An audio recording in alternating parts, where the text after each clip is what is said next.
Hello students, मेरा नाम है Rajesh Chamola, teacher science ICT virtual class Dehradun से।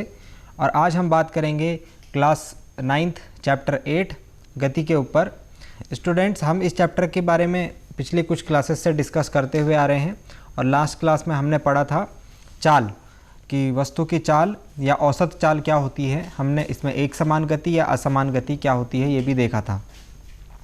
स्टूडेंट्स, आज हमें चाल के ऊपर हमने कुछ क्वेश्चन भी करे थे, हमने एक एग्जाम्पल भी किया था और इसके बाद हम कंटिन्यू करते हैं चाल के आगे। हम आज एक नई राशि पढ़ेंगे। स्टूडेंट्स, हमने बोला था कि चाल एक अदिश राशि है, यानी जब किसी वस्तु की चाल को हम डिफाइन करते हैं, किसी वस्तु की चाल के बारे में हम बात करते हैं तो हम दिशा के बारे में बात नहीं करते क्योंकि ये एक अदिश राशि है। लेकिन क्या होगा जब हम चाल को दिशा के साथ व्यक्त करें, यानी किसी वस्तु की चाल भी व्यक्त करें और उसकी दिशा के साथ उसे व्यक्त करें, है ना। जैसे दूरी और विस्थापन दोनों अलग अलग चीज़ें हैं। यदि मैं सिर्फ दूरी व्यक्त कर रहा हूँ जो कि एक अदिश राशि है तो वो दूरी कहलाएगी वस्तु की, लेकिन यदि मैं दूरी को दिशा के साथ व्यक्त करता हूँ तो वो विस्थापन कहलाएगा। तो इसी प्रकार यदि मैं किसी वस्तु की चाल को उसके दिशा के साथ व्यक्त करता हूँ तो ये एक नई राशि होती है और इसका नाम होता है वेग, वेलोसिटी। तो ये वेग क्या होता है, क्या इसका सूत्र होता है, कैसे हम इसको फाइंड आउट करेंगे, ये किस किस चीज़ पर निर्भर करता है, आइए इसको समझते हैं।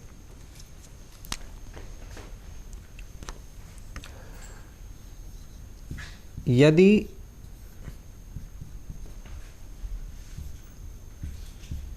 वस्तु की चाल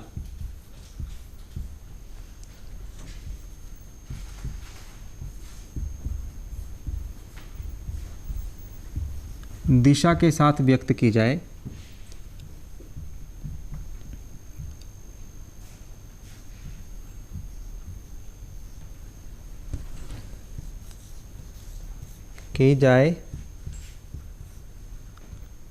तो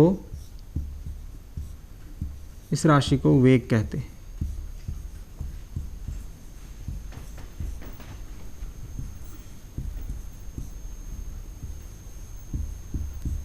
वेग या वस्तु का वेग कहते हैं। ठीक है, अब हम वेग को समझेंगे कि वेग क्या होता है। तो वेग का, जैसे हमने चाल का सूत्र देखा था कि दूरी परिवर्तन दूरी बटे समय, एकांक समय में तय की गई दूरी या एक इकाई समय में तय की गई दूरी। ऐसे ही जो वेग का सूत्र है, चाल बराबर दूरी बटे समय होता है, लेकिन दूरी की जगह यदि मैं विस्थापन रख दूं, विस्थापन बटे समय, तो इसे हम वेग कहेंगे। तो वेग की परिभाषा क्या बन गई? वेग की परिभाषा एक ये बोल सकते हैं हम कि विस्थापन के परिवर्तन की दर। इसको इन शॉर्ट हम कैसे बोल सकते हैं? विस्थापन, किसी वस्तु के विस्थापन परिवर्तन की दर को उस वस्तु का वेग कहा जाता है। कि दर मैंने समझाया था आपको, समय जब ऐसे अपॉन में लिखा होता है तो हम उसको दर कहते हैं, या फिर एकांक समय में या इकाई समय में, इसे एकांक समय भी बोलते हैं। ये अपॉन में जब समय लिखते हैं, बटे में जब समय लिखते हैं तो इसे दर भी बोलते हैं, इसे एकांक समय भी बोलते हैं, इकाई समय भी बोलते हैं। तो एकांक समय में वस्तु द्वारा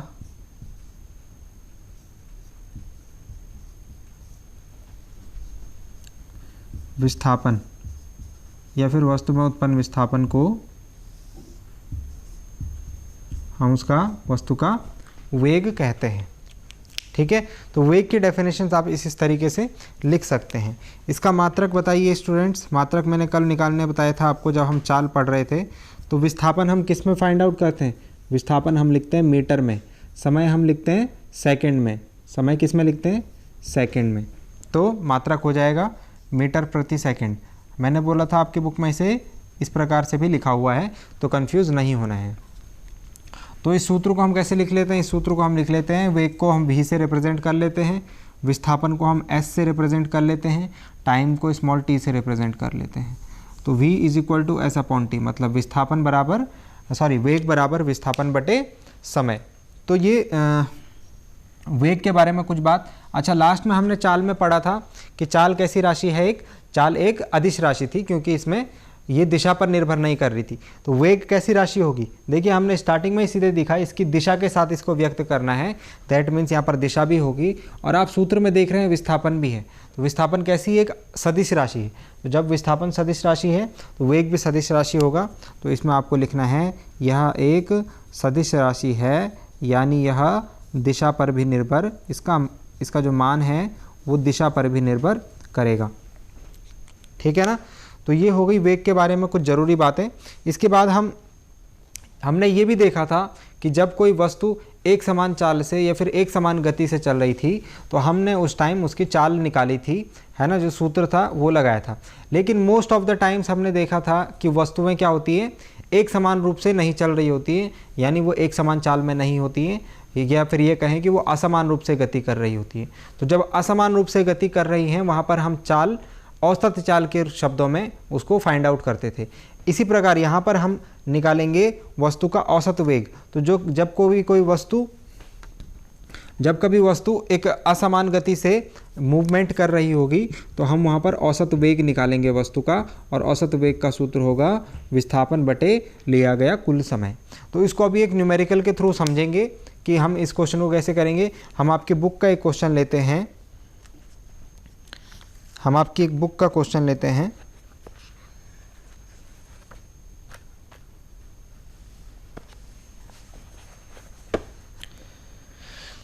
यात्रा शुरू होते समय कार का ऑडोमीटर एक वो यंत्र होता है स्टूडेंट्स कार में या फिर गाड़ियों में, वाहनों में लगा हुआ, जो कि दिखाता है कि गाड़ी कितने किलोमीटर चल चुकी है।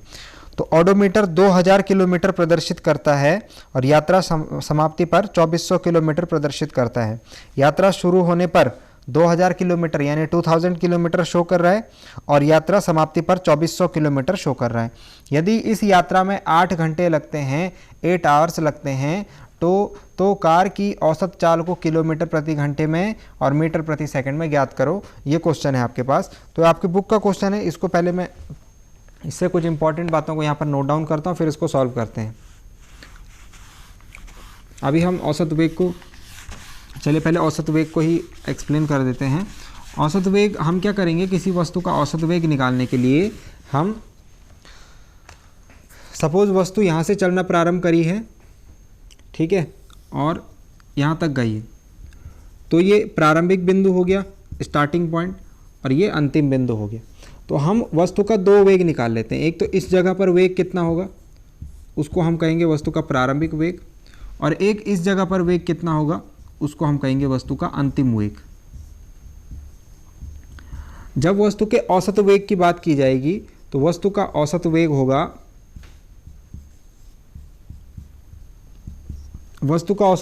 वस्तु का प्रारंभिक वेग प्लस वस्तु का अंतिम वेग बटे 2। वस्तु का प्रारंभिक वेग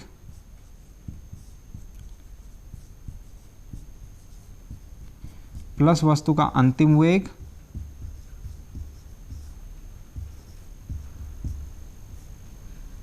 बटे 2। ये सूत्र होगा औसत वेग का। ठीक है, इसको आप ध्यान रखेंगे। औसत वेग को यदि मैं v एवरेज से डिफाइन करता हूँ, प्रारंभिक वेग को मैं u से लिखता हूँ, अंतिम वेग को मैं v से लिखता हूँ, तो ये सूत्र बन जाएगा हमारे पास औसत वेग का। तो एक नया सूत्र है स्टूडेंट्स, इसको भी लिख लेंगे, इसको अपनी नोटबुक में नोट डाउन कर लेंगे। फिलहाल हम आते हैं जो क्वेश्चन अभी हमने रीड आउट करा था उसके ऊपर। जो क्वेश्चन अभी हमने पढ़ा था वो क्वेश्चन ये था कि एक ऑडोमीटर एक यंत्र होता है गाड़ियों में, आपने यदि देखा होगा, यदि नहीं देखा होगा तो कुछ इस प्रकार का दिखता है, ऐसा सा होता है कुछ, ठीक है, सॉरी यहाँ बीच में उसमें वो होता है, सुई होती है जो कि स्पीड मेज़र करती है, ओके, एक ही। और यहाँ पर आप देखेंगे, यहाँ पर ऐसे एक बॉक्स बने होते हैं, बॉक्सेस में कुछ नंबर लिखे होते हैं, ठीक है। तो वो गाड़ी का जब यात्रा शुरू कर रही है तो वो इस प्रकार से शो कर रहा है। तो इसको मैं लिखता हूँ यात्रा शुरू होते समय। जब यात्रा शुरू हुई तो 2000 किलोमीटर लिखा हुआ है गाड़ी के ऑडोमीटर पर। जब यात्रा समाप्त हुई तो ऑडोमीटर पर कितना आ रहा है, 2400 किलोमीटर। मतलब कितना चल गई गाड़ी, मतलब गाड़ी कितना चल गई, कितना दूरी तय किया, बता सकते हैं आप कितना दूरी तय किया होगा? तो 2000 से 2400 मीटर, यानी कुल दूरी जो तय की गई वो थी 400 किलोमीटर की, है ना। 2000 से 2400 मतलब कितने किलोमीटर गए वो? सिर्फ 400 किलोमीटर गए। इसके बाद कितना समय लग रहा है? 8 घंटे लगते हैं। तो कुल समय कितना लग रहा है? 8 घंटे, 8 आवर्स। ओके, हमको फाइंड आउट करनी है कार की औसत चाल। औसत चाल मतलब, औसत चाल का कल हमने सूत्र लिखा था। क्या होता है औसत चाल का सूत्र? कुल दूरी वस्तु द्वारा तय की गई कुल दूरी बटे कुल समयावधि। कुल समयावधि यह कितना समय कुल लिया गया। तो जब मैं ये मान रख देता हूँ यहाँ से, तो कुल दूरी कितनी तय करी है? 400 किलोमीटर, और कुल समय कितना लिया गया है? 8 घंटे का। तो यहाँ से हमारे पास वैल्यू आ जाती है। इसको मैं 2 के टेबल से यदि कट करूँ तो 8 के टेबल से ही कट रहा है। 8 1 जा 8, 8 5 जा 40, तो 50 किलोमीटर पर आवर, ये हमारा आंसर आया है। 50 किलोमीटर पर आवर औसत चाल। मैं अगर इसको वी एवरेज से लिखता हूँ तो हमारा आंसर आया है 50 किलोमीटर पर आवर। लेकिन इन्होंने बोला है इसे मीटर प्रति सेकंड में भी व्यक्त करना है। तो इसे मीटर प्रति सेकंड में कैसे व्यक्त करेंगे?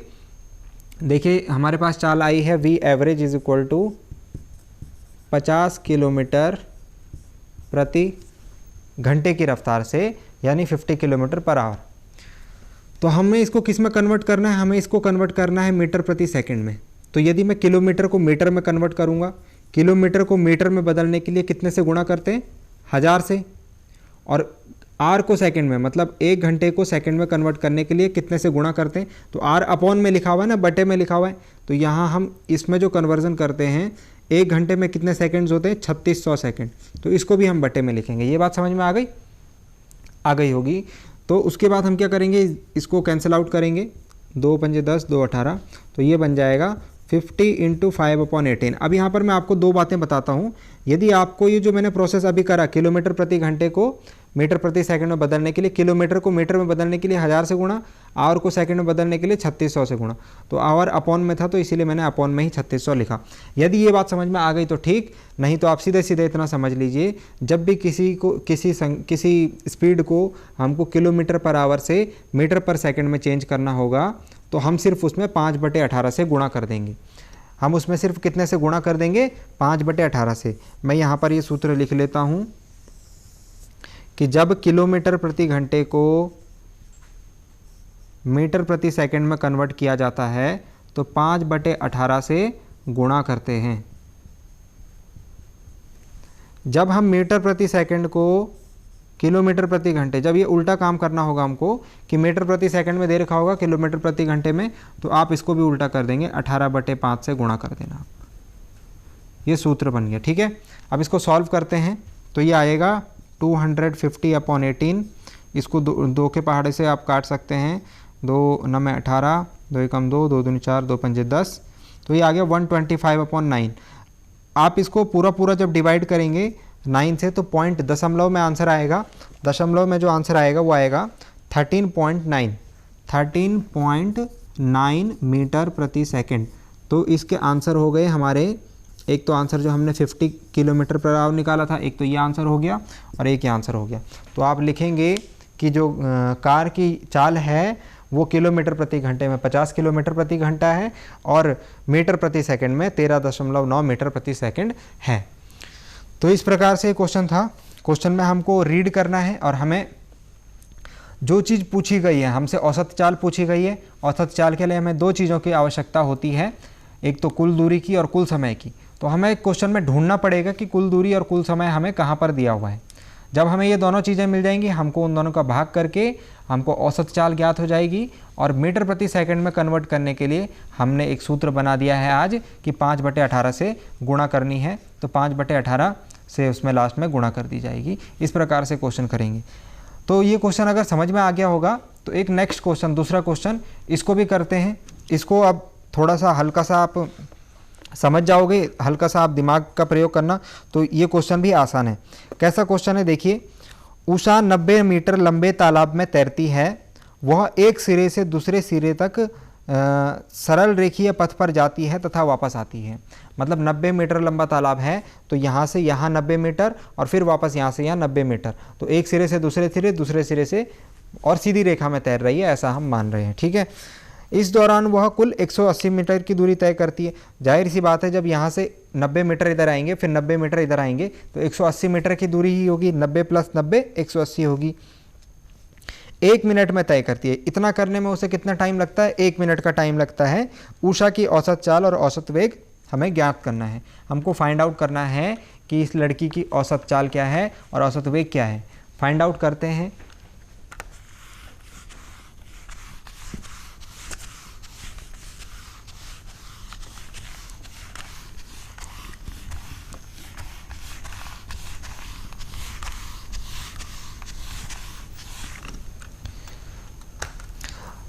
औसत चाल और औसत वेग को हम अलग अलग निकालेंगे।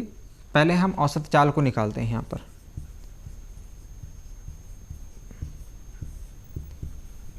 अब ध्यान से देखिए, हमको औसत चाल के लिए दो चीज़ें चाहिए होती हैं। एक तो कुल दूरी, सूत्र आपको याद होगा, कुल दूरी बटे कुल समय। तो दो चीज़ें चाहिए, कुल दूरी और कुल समय। ठीक है, तो ये बता रहे हैं कि 90 मीटर लंबा तालाब था, एक बार गए एक बार आए तो 180 मीटर की दूरी हो गई। 180 मीटर की दूरी वो तय कर लेती है। उसके बाद कितना टाइम लगाती है? 1 मिनट का टाइम लगाती है, 1 मिनट। हमको इसकी चाल निकालनी, तो देखो मीटर प्रति सेकंड में होना चाहिए ना, इसको सेकंड में कन्वर्ट कर दीजिए, 60 सेकंड। ठीक है, 1 मिनट में कितने सेकंड होते हैं? 60 सेकंड। ठीक, उसके बाद हम क्या करेंगे, हम सूत्र लगा देते हैं। औसत चाल बराबर वस्तु द्वारा तय की गई कुल दूरी बटे लिया गया कुल समय।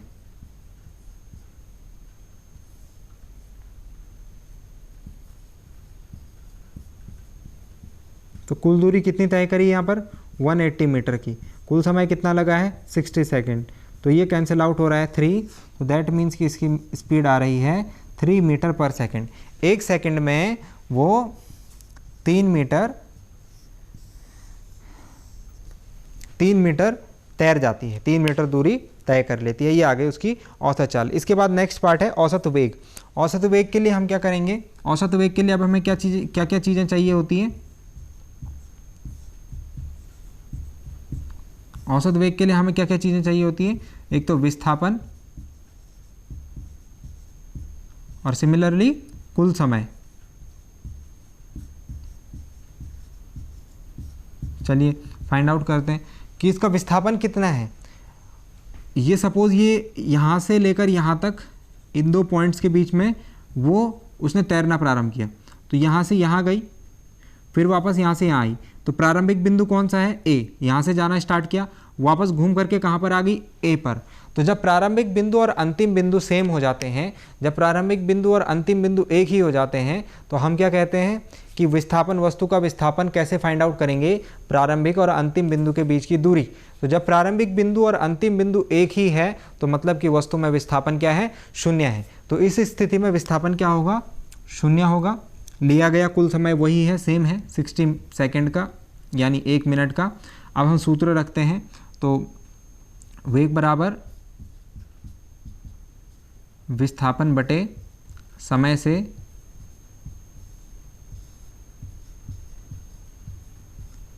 विस्थापन 0 है, समय 60 है, दैट मीन्स वेग क्या आ जाएगा? 0।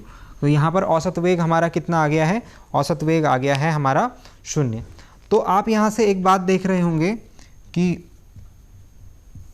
चाल किसी वस्तु की, जब हम दूरी और विस्थापन में अंतर देख रहे थे, तो दूरी और विस्थापन में हमने देखा कि वस्तु की दूरी तो जो है वो 0 नहीं हो सकती, लेकिन विस्थापन 0 हो सकता है। ऐसे ही आपने यहाँ पर देखा होगा कि वस्तु का जो दूरी है वो तो 0 नहीं आई, लेकिन वस्तु का वेग जो है वो 0 आ गया है।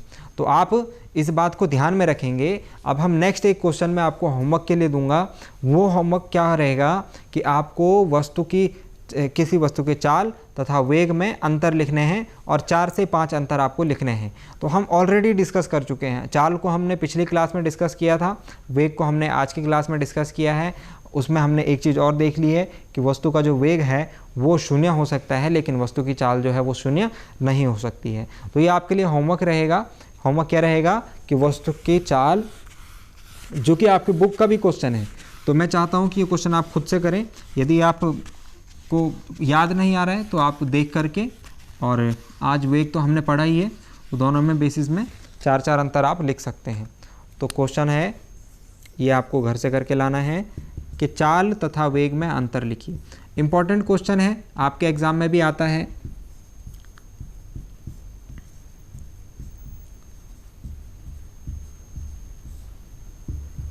इम्पॉर्टेंट क्वेश्चन है आपके एग्ज़ाम के पॉइंट ऑफ व्यू से भी, ठीक है, एग्ज़ाम में भी आता है। और एक क्वेश्चन और है, ये तो शायद मैंने यहाँ पे करवा दिया था, वो ये है कि दूरी तथा विस्थापन में अंतर। तो ये 2 क्वेश्चन आपके एग्ज़ाम में यहाँ से, इस चैप्टर से अक्सर पूछे जाते हैं, ठीक है। तो इनको आप खुद से करने की कोशिश कीजिएगा।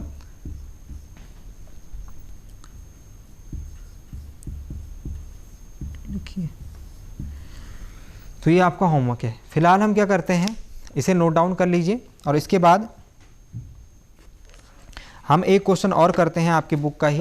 वो क्वेश्चन थोड़ा आपको कंफ्यूजिंग लगेगा, लेकिन क्वेश्चन की लैंग्वेज कंफ्यूजिंग है, लेकिन क्वेश्चन कंफ्यूजिंग नहीं है।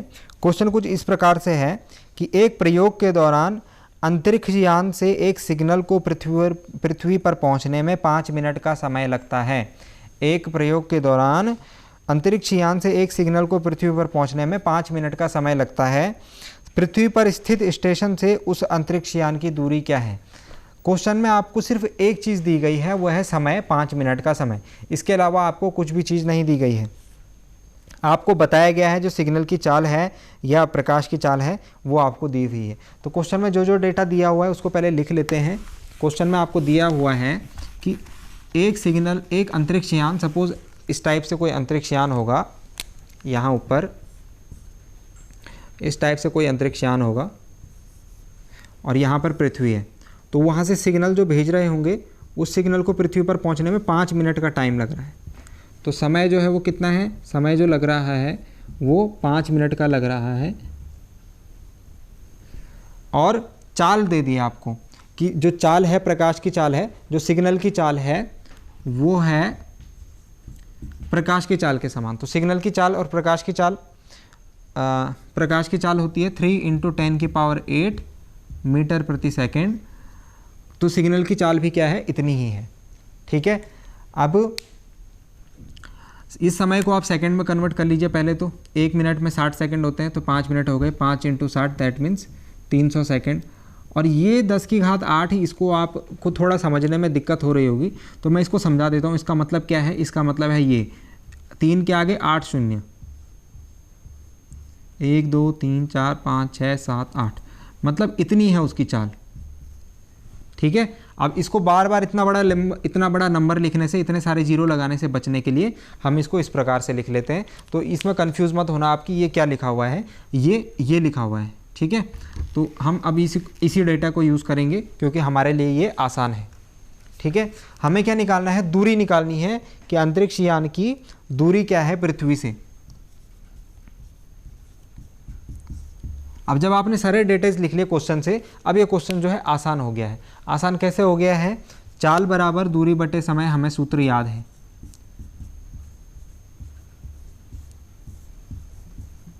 जब मैं यहाँ देखता हूँ, मैं मान रखता हूँ, तो हमने इस फॉर्मूला को इस टाइप से भी लिखा था, v = d/t। फॉर्मूले में वैल्यू रखिए, चाल की वैल्यू दे रखी है हमें 3 × 10⁸। दूरी हमें नहीं दिया हुआ है, जो चीज़ नहीं दिया हुआ उसको ऐसे ही रहने देंगे। टाइम दिया हुआ है 300 सेकंड का, टाइम लिख देंगे 300 सेकंड। अब इस समीकरण को, इस प्रकार की जो हमको प्रॉब्लम्स दिखती है उनको सॉल्व कैसे करते हैं, इन दोनों को हम भिन्न रूप में लिखेंगे। इसके बटे में कुछ नहीं है तो 1 लिख देंगे। यहाँ होगी अब क्रॉस मल्टीप्लाई, तो d की गुणा 1 के साथ होगी, 300 की गुणा इसके साथ होगी। तो ये कुछ इस प्रकार से सॉल्व होगा। d की मल्टीप्लाई 1 के साथ होगी तो d × 1, इस 300 की मल्टीप्लाई इसके साथ होगी तो ये जाएगा 300 इंटू 3 इंटू 10 की पावर 8। ठीक है, तो ये हो जाएगा d इंटू 1, तो d हो जाएगा, किसी की भी गुणा 1 के साथ करेंगे तो वही संख्या खुद से आ जाती है। अब 3 दिया 9, 300 दिया कितना हो जाएगा 900 इंटू 10 की पावर 8, तो ये साथ में चल ही रहा है। अब ये 2 जीरो और आगे तो इसको भी मैं इसके साथ ही इंक्लूड कर लेता हूँ। 8 जीरो इसमें पहले से थे, 2 जीरो और आगे, तो अब कितने जीरो हो गए, अब इसमें हो गए 10 जीरो। तो इतनी उसकी दूरी है, कितने, इतने मीटर की दूरी है उसकी। 9 गुणा 10 की घात 10 मीटर दूर है वो अंतरिक्ष यान, कहाँ से, पृथ्वी से। क्वेश्चन को दोबारा समझ लेते हैं। हमको क्वेश्चन में सिर्फ ये दिया हुआ था कि एक अंतरिक्ष यान को पृथ्वी पर सिग्नल भेजने में 5 मिनट का समय लगता है। आपको बताना है ये अंतरिक्ष यान कितनी दूर है। अब हमको क्वेश्चन में ये पता लगाना था कि दूरी तो हमें निकालनी है, लेकिन चाल क्या है। तो ये जो सिग्नल की चाल होती है ये प्रकाश की चाल के समान होती है। प्रकाश की चाल कितनी होती है स्टूडेंट्स, आपको याद रखना है, ये संख्या याद रखनी है, ये है प्रकाश की चाल। मतलब कि प्रकाश जो चलता है ना, लाइट जो चलती है वो इस स्पीड से चलती है, 3 इंटू 10 की पावर 8, और 3 इंटू 10 की पावर 8 का मतलब 3 के आगे 8 जीरो। सूत्र में हमने वैल्यू रखी, हमने दूरी निकाल ली, कितना आया 9 गुणा 10 की घात 10 मीटर, और यही हमसे क्वेश्चन में पूछा हुआ था। तो स्टूडेंट्स उम्मीद करता हूँ कि आपको जो आज बताया गया, जो क्लास में आपको समझाया गया वो समझ में आया होगा। आज हमने एक बहुत ही इंपॉर्टेंट कॉन्सेप्ट सीखा, वो कॉन्सेप्ट था वेग का, वेलोसिटी का। उसके बेसिस पर हमने कुछ न्यूमेरिकल्स करें जो कि आपके एग्ज़ाम के पॉइंट ऑफ व्यू से इम्पॉर्टेंट है। आने वाली क्लास में हम देखेंगे एक कुछ और इम्पॉर्टेंट टॉपिक्स इस चैप्टर से, जैसे कि त्वरण। आने वाली क्लास में हम त्वरण को पढ़ेंगे। और आज के लिए आपको क्या करना है, ये लेक्चर को रिवाइज़ करना है। इस लेक्चर को रिवाइज़ करने के लिए आप डीडी उत्तराखंड के यूट्यूब चैनल पर जा कर के इस लेक्चर को रिवाइज़ कर सकते हैं। इस लेक्चर और अदर लेक्चर्स को आप वहाँ पर देख सकते हैं। उम्मीद करता हूँ कि आपको आज का लेक्चर समझ में आया होगा। आपको जो होमवर्क दिया हुआ है आप उसे करें, लेक्चर को रिवाइज़ करें। हम मिलेंगे अगली क्लास में एक नए टॉपिक के साथ। Thank you very much.